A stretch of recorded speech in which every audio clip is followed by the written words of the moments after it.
Antes preguntábamos, pero vamos a ver, esto de Internet, ¿qué es el territorio comanche? Porque esto en el fondo es el territorio comanche, es decir, es mundial, cuando normalmente el ámbito legal es muy local, todo el mundo está metido, grandes, pequeños, menores, es decir, aquí estamos hablando de todo, ¿no? Realmente esto, vamos a ver, ¿esto está legislado o no está legislado? Oigan, pues sí, está legislado, de verdad que sí. ¿A vosotros no se os ocurre ninguna ley así de primeras después de haber escuchado a mis compañeros? Porque es que yo, mirar todas las cosas que me han apuntado mis compañeros para comentarles, ¿eh? Quiero decir, ¿a ninguno de vosotros se os ocurre ninguna normativa que pueda entrar dentro de todo este tinglao de Internet? La ley de protección de datos, muy bien, muy bien. ¿Alguna otra? La ley de servicios de la sociedad de información y el comercio electrónico, sí señor, que regula todo el tema de las comunicaciones en Internet, que regula las condiciones generales de contratación, porque, oye, cuando vendemos en Internet, oiga, compramos cosas, hay bienes y servicios que compramos. Y cuando compramos bienes y servicios, estamos firmando un contrato con un usuario final. Nosotros somos la señora empresa que está contratando, nos están comprando y, por tanto, estamos realizando contratos de compraventa. Todo eso se regula, claro que se regula. Oiga, cuando entran menores, ¿qué hacemos? La ley del menor. Pero es que no solamente eso, si nosotros somos responsables porque resulta que hacemos temas de el cloud computing. ¿Alguien sabe lo que es el cloud computing? El tema de la red, el tema de la nube, el hacer servicios a través de Internet, el guardar cosas en el Dropbox o en Amazon o todo esto. Esos son servicios. ¿Hacemos temas de hosting? Pues si hacemos temas de hosting, oiga, tenemos una responsabilidad por ser intermediarios. Y además tenemos responsabilidad por los contenidos que entran dentro. Esto como resumen, ¿eh? O sea, quiero decir, esto como resumen de todo lo que vamos a ver. O sea, que en el fondo, ¿está regulado? Pues sí. Lo que pasa es que sí que es cierto que esto es territorio comanche. Internet está en la nube, pero oiga, las consecuencias están en la tierra, sí señor. Entonces, a partir de esto, yo una de las cosas que me ha llamado mucho la atención de Fran Torreblanca, es que decía, lo contamos todos, además cito textualmente, sin ser conscientes de ello. Es decir, estados de ánimo, estados de opinión, deseos, necesidades, preferencias. Oiga, es que lo estamos contando todo de nuestra vida, absolutamente todo. Entonces yo me pregunto, las redes sociales como primer hito, como primer hito, recordar que la ponencia son 10 hitos. Como primer hito, las redes sociales versus Hermanitas de la Caridad. ¿Por qué? Porque, oiga, es que las redes sociales son gratuitas, ¿sí? ¿Seguro? No son gratuitas. Cuando yo estoy utilizando WhatsApp, bueno, perdón, el WhatsApp no es gratuito, hay que pagar €1, pero vamos a decir que es gratuito. ¿Es gratuito? Cuando nos ponemos aquí unos con otros es gratuito, o por ejemplo el Line, el apalabrados, ese tipo de los juegos online, todo eso es gratuito realmente. ¿Google es gratuito? Oye, estamos buscando cosas, nos ayuda a buscarnos los unos a los otros. Google nos da el Gmail, tenemos ahí un montón de cosas. ¿Eso es gratuito? Pues oiga, pues no, porque resulta que este tipo de esto... Voy a hablaros desde dos perspectivas, la perspectiva de personita humana, que somos todos, y la perspectiva de empresarios, ¿vale? O de personas que pertenecemos a una organización. Primero hablar de personicas. Las redes sociales, desde luego que son importantes, pero el producto de las redes sociales, ¿sabéis quiénes somos? Nosotros somos precisamente los productos. Antes hablábamos del Big Data, del tener que todo el mundo sepa de nosotros, de lo que hacemos, de lo que compramos, de cómo nos relacionamos. O sea, todo ese tipo de cosas, somos un producto. Gracias a eso podemos saber cuáles son las necesidades de nuestro target, ¿sí o no? Claro que sí. Normalmente en el derecho voy a permitirme decir un tecnicismo, pero nunca más, ¿vale? Solamente un tecnicismo. Se le llama cláusulas de pay for privacy. Esos son cuando nosotros firmamos un... Por cierto, voy a hacer una pequeña pregunta. ¿Alguien se ha leído las condiciones generales de contratación de Pinterest, de Facebook? ¿Alguien cuando va a firmar redes sociales, por algún casual, que levante la mano aquí quien se ha leído esas condiciones generales de contratación? ¿Una persona? Sí, señor. Muy bien, Sergio, pero porque tú te dedicas a eso, no vales. Entonces, mirad, aquí que hay 35 personas, 35, 40 personas. Nadie, excepto Sergio y yo, y creo que tú, los demás, creo que nadie se ha leído las condiciones generales de contratación, ¿verdad? Cuando yo me voy a Pinterest, sabéis que es el tema de subir una imagen o subir cualquier cosa. Pues yo le estoy cediendo todas las imágenes a nivel, a nivel de destiempo. Es decir, yo no le pongo un fin, le estoy cediendo los derechos de autor de mi imagen a Pinterest. ¿Ves que lo estoy haciendo también con Facebook? Lo estoy haciendo con todo. Os voy a poner un ejemplo, así de fácil. Resulta que yo a mi sobrina le compro para su cumpleaños pues unas deportivas Nike. Y le hago una foto de, ¡ay, qué mona mi sobrina con mis zapatillas Nike! Resulta que mi sobrina, que es muy mona, todo hay que decirlo, la voy a subir en Facebook, pero, oiga, y si resulta que a Facebook le gusta mi foto y resulta que la vende a Nike, ¿qué pasa? ¿Que alguien se ha planteado eso? ¿A que nadie se lo plantea? ¿Somos un producto? Claro que somos un producto. Somos el producto de las redes sociales.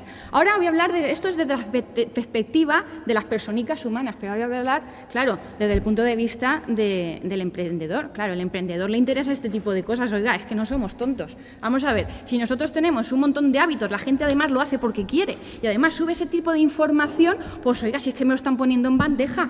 Es que las redes sociales es como si estuviésemos tomando un café con nuestra comunidad, pero es que eso es mentira. O sea, no estamos en nuestra comunidad, estamos a nivel global y estamos diciéndole estados de ánimo, estados de opinión, deseos, necesidades, preferencias, etcétera. ¿Sí o no? Vale, pues resulta que sí, resulta que comercialmente hablando es genial, pero oiga, las redes sociales tienen una serie de obligaciones legales. Esto se puede hacer, pero hay unas reglas de juego legales, no nos equivoquemos. Y aquí es donde yo digo, antes de empezar todo esto, que cuando yo empiezo una ponencia, normalmente tengo un principio que le digo a todos los alumnos, que es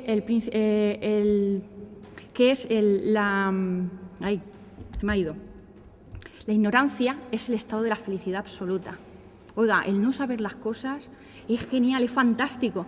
Yo me voy a permitir decirles a ustedes que les voy a dar... ¿Habéis visto esto? Esto es un poco friki, ¿eh? ¿Habéis visto la película de Matrix? Lo de la píldora roja y la píldora verde y que es mejor vivir en el estado de la ignorancia, esto es muy friki, yo lo sé, o el estado del tema de saber el conocimiento, pues esto, yo en esta ponencia os voy a dar la pildorita roja, creo que era la roja, la que te tomabas si conocías el tema. Porque a nosotros lo que nos interesa es que vosotros sepáis las reglas del juego. A partir de ahí, vosotros analizáis los riesgos. ¿Lo hago o no lo hago? Me da igual.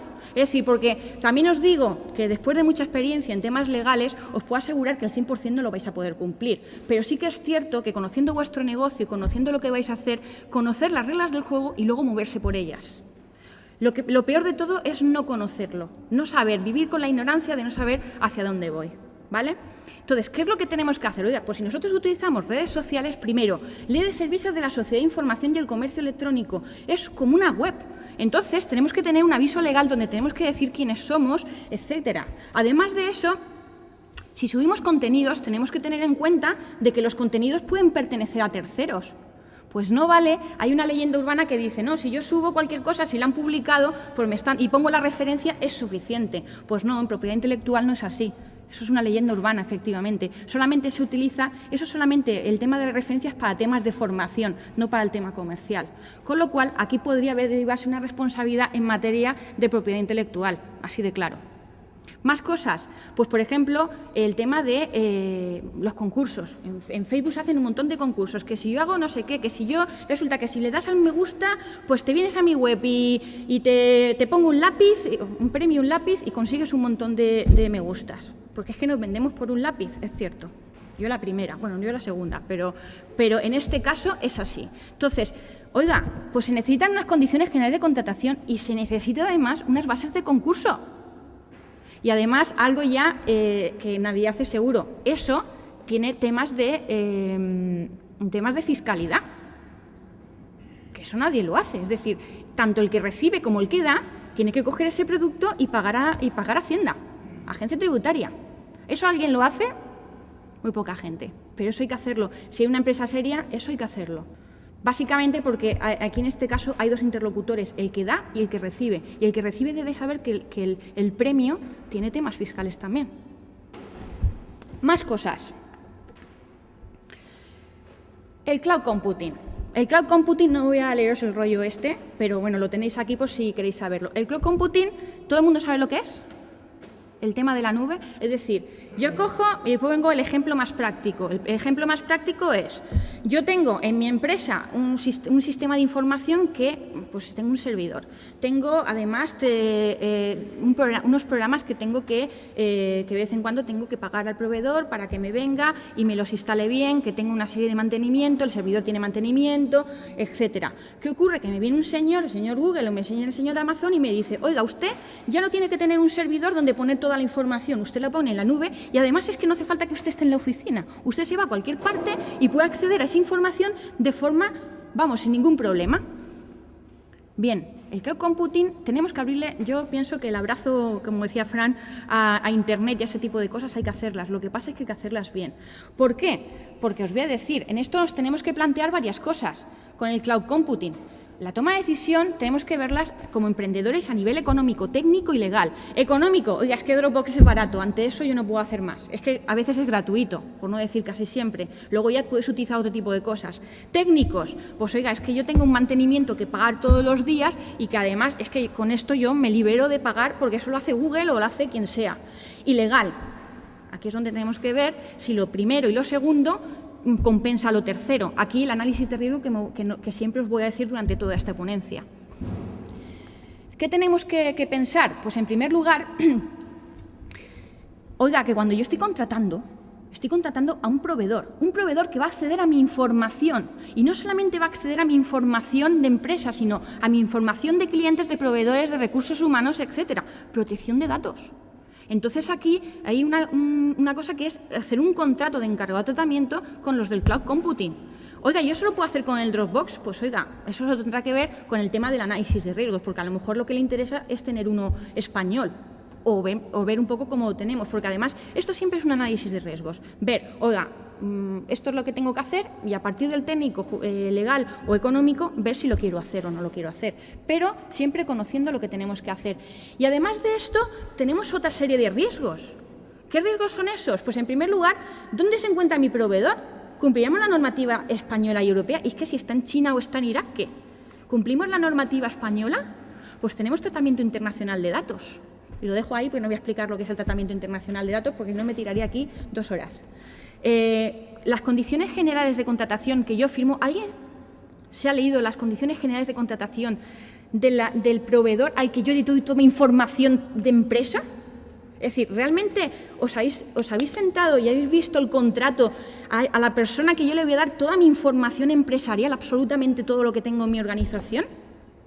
¿Alguien se lo ha leído? ¿Ha visto qué potencialidad hay legal? ¿Qué clase de riesgos tengo? Y luego está el tema de la transferencia internacional de datos, pero luego está el law enforcement, perdonad mi inglés, del país del proveedor. ¿Eso qué significa? Significa que hay leyes, por ejemplo, americanas o chinas, donde permiten que el gobierno acceda a información de los servidores de este tipo de proveedores. Es decir, que cuidadito, ya no solamente a nivel de protección de datos, sino cuidadito que si yo tengo algún secreto que no quiero decir a ningún sitio, dejarlo en el Dropbox o dejarlo en otro sitio o en otro tipo de cosas donde hay leyes que permiten a un gobierno como la CIA o cualquier otra acceder a esa información. Es decir, ese tipo de cosas hay que tenerlas de conocerlo por lo menos. Y luego a nivel técnico, ya no estoy hablando de temas legales. A nivel técnico, y me meto en nivel técnico porque la Ley Orgánica de Protección de Datos establece unas medidas de seguridad técnicas. Y eso lo dice artículo por artículo, es decir, la Ley de Protección de Datos te dice, artículo por artículo, qué cosas técnicas tienes que tener en tu sistema de información, medidas de seguridad técnicas y organizativas, que son un mínimo. Copias de seguridad, temas de dónde está la información, etcétera, etcétera. ¿Nos hemos planteado dónde se encuentra nuestra información? Es decir, cuando yo lo subo, ¿está en China? ¿Está en Estados Unidos? ¿Está en el mar profundo? ¿Qué puede ser? ¿Dónde está nuestra información? ¿Qué hacemos con ella? ¿Realmente tenemos una disponibilidad de esa información siempre? ¿Qué pasaría si ese proveedor, permitidme la expresión, se va a la porra. ¿Qué pasa con nuestra información? ¿Hay copias de seguridad? ¿No hay copias de seguridad? Ese tipo de cosas ¿nos las hemos planteado en el cloud computing? Bien, más cosas. El tercer hito, las cookies. ¿Alguien sabe lo que son las cookies? ¿Qué son las cookies? Venga, que alguien me ayude. El chico este que sabe qué son las cookies, venga, el de la camiseta. Bueno, o tú, venga. Uno de los dos, me da igual, no os peleéis. Son trazos que dejan la web cuando tú accedes, son marcas que dejan sobre ti, que has visto. Exacto. Exacto. Esto empezó hace unos años, hace unos 5 o 6 años, las cookies empezaban de forma muy blanca, ¿no? Era un poco para recordarte, cuando ibas a navegar, pues te recordaba y no tenías que volver otra vez. ¿Qué pasa? Que se ha visto que las cookies pues tienen una potencialidad enorme, entre ellas saber qué hábitos tienes, o hábitos de navegación. Es decir, cuando yo me meto en una web, dependiendo de la web, se meten unos archivitos en mi ordenador que le está diciendo a las personas donde yo visito mis preferencias, mis hábitos, mi privacidad, bla, bla, bla, bla, bla, pero a lo grande con fosforito y además subrayado. ¿Qué pasa? Que utilizamos cookies. Por las cookies, claro, hay una ley, la Ley de Servicios de la Sociedad de Información y el Comercio Electrónico recogió una obligación desde el año pasado, donde establece que los responsables de webs deben de establecer en su página de inicio, deben de informar de forma fehaciente a los visitantes de que se utilizan cookies y qué tipo de cookies. Es decir, que cuando yo me voy a una web, me tiene que saltar una pantallita o que esté a lo largo de toda la navegabilidad de la web que me diga, oiga, que estoy utilizando cookies y esas cookies son de un determinado tipo. Vaya al aviso legal de cookies, que tiene que haber un aviso legal de cookies, donde te dice todas las cookies que estás utilizando y con qué finalidad las estás utilizando. Claro, ahora, actualmente, ¿qué pasa? Que nadie sabe que se está tomando ese tipo de datos y eso hay que informarles porque son personas físicas, son personas que tienen un derecho que está en mal uso, el de la privacidad, que es un derecho fundamental. ¿Vale? Entonces, lógicamente, pues sí, es cierto, a nivel comercial, pues la verdad es que no, en tema de los marketingianos, pues yo sé que es un tema, pero luego hay muchas soluciones, ojo, hay muchas soluciones legales y hay muchas soluciones que se pueden llevar sin que aparezca la pantallita, se pueden hacer de distintos tipos, ¿vale? Dicho esto, hay que hacer una auditoría de la página web, hay que decir, en primer lugar, por ejemplo, os digo, analizar las cookies durante toda navegabilidad, hay que saber su propiedad, la evaluación de la necesidad, la transparencia que se tiene y obtener el consentimiento de los titulares. Esto es así, es decir, esto es, vamos, y además os diría, ¿hay alguna persona aquí que lo haga? Que levante la mano. ¡Ay, hombre!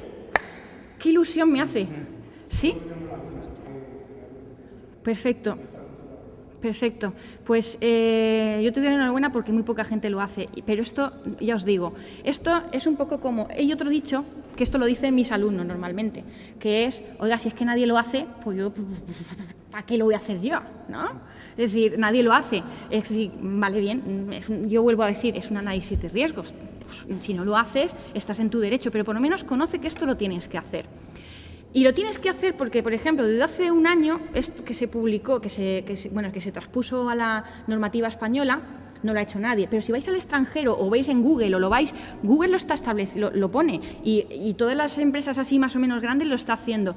Lo que pasa es que a partir del 26 de abril de este año, la Agencia Española de Protección de Datos, que es la que se encarga de todos estos ámbitos, ha publicado una guía diciendo que desde hace un año es obligatorio, que entiende que nadie lo hace, pero que a partir del 26, que ya ha publicado una guía, que ya ha dicho cómo se tiene que hacer y lo que hay que hacer, y que además de forma fehaciente se tiene que hacer, dice que esto, vamos, que ya no vale el desconocimiento ni el que todo el mundo lo haga. Y eso es a partir del 26 de abril, que hizo una reunión en la Agencia Española de Protección de Datos donde estableció ese tipo de cosas, ¿vale? Más cosas, los envíos publicitarios. Esto de decir... El mail, voy a enviar el mail a todo el mundo. Voy a coger una lista, voy a coger Internet, me voy a meter en Internet, voy a utilizar todos los datos que hay en Internet, que son disponibles y valen para todo y que además están en el consentimiento. Voy a coger y voy a hacer ahí un envío a todo el mundo. Pues oiga, se puede hacer, ¿eh? Se puede hacer. Ahora, la norma dice consentimiento previo y expreso. Es decir, es más rigurosa que la protección de datos. Esto se rige por la Ley de Servicios de la Sociedad de Información y el Comercio Electrónico. Y lo que viene a decir es, primero, que hay que tener un consentimiento previo. Es decir, que yo no puedo mandar una web, o sea, no puedo mandar un correo electrónico que diga, oiga, que mire, que este es mi servicio o este es mi producto.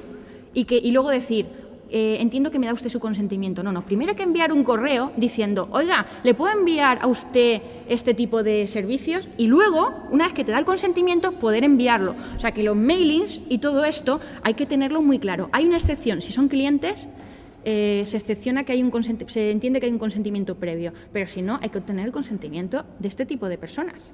Es más, la mayoría de gente me dice, pero oiga, yo cojo los datos de la web porque, oye, si le han subido a la web, pues yo entiendo que han dado el consentimiento. ¿Qué pensáis vosotros? ¿Todos los datos de Internet son públicos?